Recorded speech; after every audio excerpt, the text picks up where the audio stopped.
How in the world could a prison sentence of 109 years turn into just 5?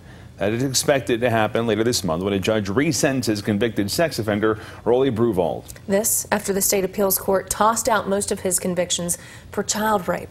So you're wondering, how did this happen? Well, it's a question for investigator Chris Ramirez has been asking himself. Chris, we know this one needs a really serious explanation. You're right about that. There is an explanation, but the women who accused Rollie Bruvold of sexually abusing them when they were just children are not happy about it. It took decades for them to get justice, and with one email, they feel like that justice was ripped out from under them. He is absolutely a threat to the whole community, not just my family. Carrie Bruvold is Rollie Bruvold's daughter, speaking to us from out of the country. She learned last week the man she says sexually abused her throughout her entire childhood will be back out on the streets. Now, my concern is that as soon as he gets out, he's going to go back to what he knew. In 2002, the state indicted Bruvold for multiple charges of raping Carrie and 2 other girls, but he was found incompetent at that time to stand trial, so he stayed in a mental health hospital until 2015 when he was finally declared competent enough to go to trial.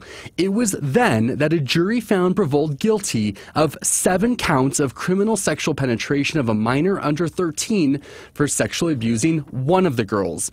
The judge sentenced him to 108 years.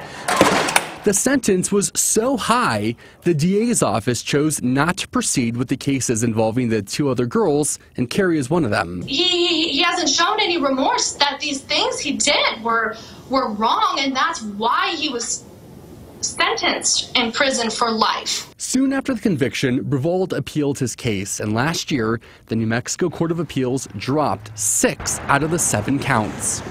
Now here's where we have to do some math to understand the rest of the story. Each of Bruvold's criminal counts carried an 18-year prison sentence, but he spent 13 years in a mental health hospital. He spent 5 years in a prison, so he has already served 18 years incarcerated. That's equal to the 1 count that the New Mexico Court of Appeals kept. Here's the thing. While all of this was playing out, Bruvold's victims were never notified. You can't imagine the feeling that hit me when I got that email. At the end of the month, Bruvold will be resentenced to comply with the appellate court order, but it's likely, since he's already served his time for the 1 count that stood, the judge will have no choice but to release Bruvold back onto Albuquerque streets. He should be serving out a lifetime prison sentence in prison, not getting out at the end of this month.